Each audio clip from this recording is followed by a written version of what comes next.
लोगों को उनकी समस्याओं का समाधान इन बाबाओं के पास बड़ी जल्दी मिल जाता है। वो चुटकी में समाधान कर देते हैं। किसी के सर का दर्द ठीक कर देते हैं, किसी के पेट के दर्द ठीक कर देते हैं, किसी की कब्ज ठीक कर देते हैं, किसी को दस्त ठीक कर देते हैं। और पता नहीं किसी के तो कुछ बाबा तो यहाँ पे बंगाली बाबा जैसे बाबा हैं जो कह देते हैं कि आपके बच्चे हो जाएंगे, खोया प्यार मिल जाएगा। पता नहीं क्या क्या बोलते हैं बाबा। इन बाबाओं का संसार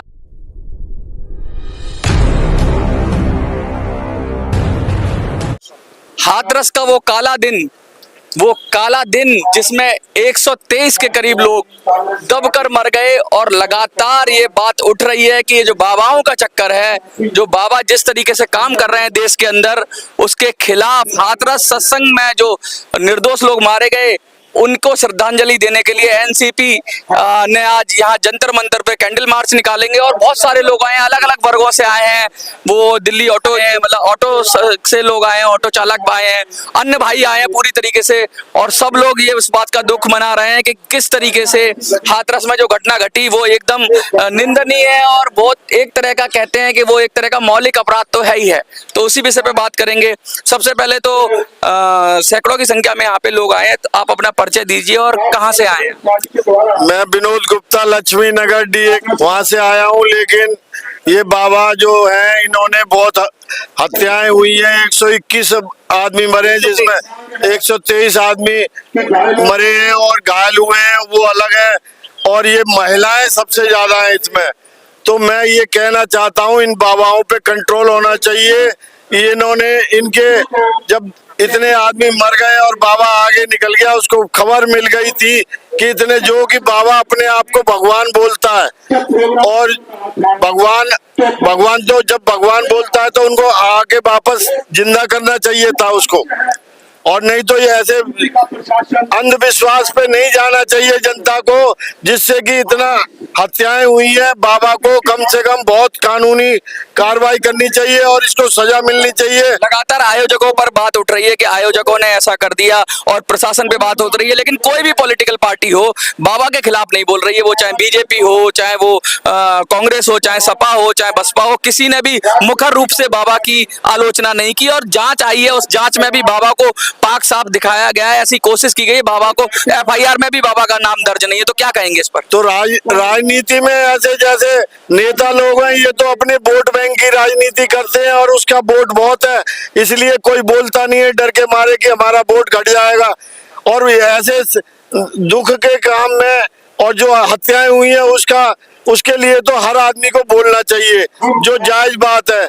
नहीं तो ऐसे तो हादसे बहुत तगड़े हादसे, ये इस बहुत सीरियस हादसा है। इसके लिए जनता को कार्रवाई करनी चाहिए। गवर्नमेंट को तो चाहिए कि ऐसे बाबाओं को जेल में डाल दे, उसकी सारी संपत्ति गवर्नमेंट की संपत्ति घोषित की जाए और बाबा को जेल में डाला जाए। हाँ जी। और बाबा की संपत्ति खोल करके मृतकों को 1-1 करोड़ का मुआवजा मिलना चाहिए। 1-1 करोड़ कम से कम। और 2 लाख रुपए की अनाउंसमेंट करी है सरकार। 2 लाख से क्या होता है सर? 2 लाख तो आज बहुत लगातार ये बात हो रही है, प्रोटेस्ट चल ही रहा है। और मैं आपको बता दूं कि किस तरीके से बाबाओं के खिलाफ बात हो रही है।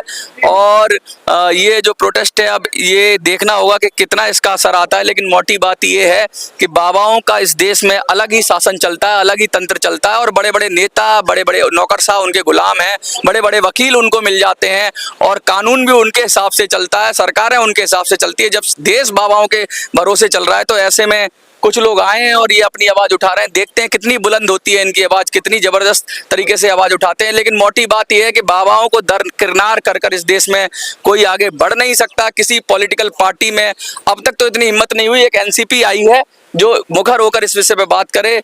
बहुत ही गमगीन माहौल है, श्रद्धांजलि दे रहे हैं लोग, दुखी हैं, परेशान हैं। और बाबाओं की जो बात करें तो बाबाओं का जो तंत्र है वो ऐसा सिस्टम है जो आस्था पर चलता है, जिसमें नल का पानी पीने से निरोग हो जाते हैं लोग। तो ऐसा लगता है इस देश में डॉक्टरों की जरूरत ही नहीं है। ऐसा लगता है इस देश के अंदर अब बाबाओं को ही सत्ता दे देनी चाहिए, बाबाओं को ही इस देश के अंदर को कि कानून व्यवस्था वो ठीक कर दें। बाबा आजकल तो बाबा पता नहीं भाग्य भी बदल देते हैं इस देश का। तो ऐसे भी बाबा चल रहे हैं, बहुत सारे बाबा हैं जो पर्चा देखकर सामने वाले का भाग्य बताते हैं। तो ऐसे बाबाओं को ही देश की दे देनी चाहिए और पॉलिटिकल सिस्टम को साइड कर देना चाहिए, क्योंकि इस पॉलिटिकल सिस्टम से तो सभी दुखी हैं। न्याय में न्याय नहीं मिलता है और कानून व्यवस्था में कानून व्यवस्था नहीं होती, अफसरशाही बिल्कुल बेकार हो चुकी है। क्योंकि अगर इसकी जो परमिशन थी 80,000 की बात कर रहे हैं और 2.5 लाख के करीब लोगों की अगर परमिशन हो जाती है और वहां पर कोई व्यवस्था नहीं थी, बाबा के भरोसे छोड़ दिया गया। मैं बता दूं आपको, बाबा के अपने सिक्योरिटी गार्ड है, अपनी सिक्योरिटी है, तो उन्होंने कहा हम व्यवस्था देख लेंगे। जो सेवादार थे बाबा के, उन्होंने व्यवस्था देखी और पुलिस बेचारी ट्रैफिक संभालती रही। पुलिस का काम था कि उस व्यवस्था को देखना, लेकिन वहां पर पुलिस को इतना भरोसा था कि हमसे काबिल लोग तो बाबा के पास हैं। और वो काबिल लोगों की काबिलियत देखिए कि 123 लोग दब गए। और दब गए कौन? औरतें दब गईं, औरतें दब गईं, महिलाएं दब गईं, बच्चे दब गए। और उसमें भी एक बड़ी बात बताता हूं आपको कि चरणों की रज लेने के लिए भीड़ भागी और फिसल गई। चरणों की रज यानी धूल लेने के लिए लोग भागे और धूल में मिल गए, धूल लेने के लिए भागे और धूल में मिल गए। और कहा था कि बाबा ने, शायद ऐसा भी कहा है, अब ये बात सच है या गलत है, कि बाबा ने स्टेज से अनाउंस किया था कि मैं जाऊंगा तो मेरे चरणों की रज ले लेना और उसे अपने घर में रख लेना। मतलब जो भी है उससे आपको लाभ होगा। ऐसा लाभ हुआ कि सब स्वर्गवासी हो गए। ऐसे बाबाओं से कब इस देश के, और गरीबी बहुत है हमारे देश के अंदर, आस्था का बहुत तंगड़ा धंधा है और लोगों को उनकी समस्याओं का समाधान इन बाबाओं के पास बड़ी जल्दी मिल जाता है। वो चुटकी में समाधान कर देते हैं। किसी के सर का दर्द ठीक कर देते हैं, किसी के पेट के दर्द ठीक कर देते हैं, किसी की कब्ज ठीक कर देते हैं, किसी को दस्त ठीक कर देते हैं। और पता नहीं किसी के तो कुछ बाबा तो यहाँ पे बंगाली बाबा जैसे बाबा हैं जो कह देते हैं कि आपके बच्चे हो जाएंगे, खोया प्यार मिल जाएगा, पता नहीं क्या क्या बोलते हैं बाबा। इन बाबाओं का संसार, इन बाबाओं का माया जाल और इन बाबाओं का तिलिस्म, इस तिलिस्म में ये देश झगड़ा हुआ और ऐसे ही हमारी जानें खोती जा रही हैं।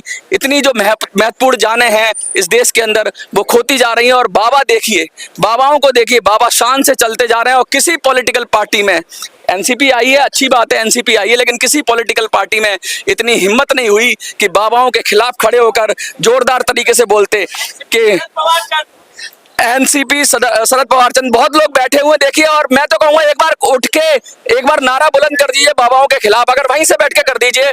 अगर आप कहें, देखिए अभी शायद ये लोग बैठे हुए हैं, लेकिन मोटी बात ये है कि आवाज तो लगानी पड़ेगी, सिंबोलिज्म नहीं करना पड़ेगा और देश की जनता को खड़ा होना पड़ेगा। पार्टी खड़ी हो रही है तो खड़ी हो रही है, अगर पार्टी खड़ी नहीं होती तो देश की जनता को खड़ा होना पड़ेगा। और इन बाबाओं का जो मकड़ जाल है, इससे लोगों को बचाना होगा। इस देश की गरीबी को मिटाना है तो सबसे पहले इन बाबाओं का झंझट खत्म करना होगा। और अध्यात्म का देश है, लेकिन अध्यात्म का देश को बाबाओं का देश बना दिया गया है। अपने अंदर झांकने की बात हो रही है, लेकिन अपने अंदर कोई नहीं झांकता, इन बाबाओं के पास चले जाते हैं। और बाबा की महिमा ऐसी है कि लोग कह रहे हैं मर गए तो अच्छा हुआ, हमें बाबा के सत्संग में जाके मरने का अवसर नहीं मिला। कुछ लोग तो ये गम मना रहे थे कि उनको मृत्यु क्यों नहीं आई बाबा के चरणों में जाकर। तो भाई इस देश के अंदर जब लोग मरने को तैयार हैं, अपनी जान देने को तैयार हैं, तो ऐसे बाबाओं को फिर रोकेगा कौन? ऐसे बाबाओं को, ये जो आस्था की जड़ें हैं, ये जो तिलिस्म है बाबाओं का, ये जो सम्मोहन विद्या ये बाबा जानते हैं, ये जो कारस्तानी बाबा जानते हैं, ये तंत्र मंत्र जानते हैं बाबा। इन बाबाओं की महिमा अपरंपार है और इन बाबाओं से कोई माई का लाल टकरा नहीं सकता। और जो टकराता है वो अपने मुंह की खाता है। सभी पॉलिटिकल पार्टियों को वोट बैंक की तरह देखती हैं लोगों को, और लगातार बाबाओं के खिलाफ मुहिम चलती भी रही है।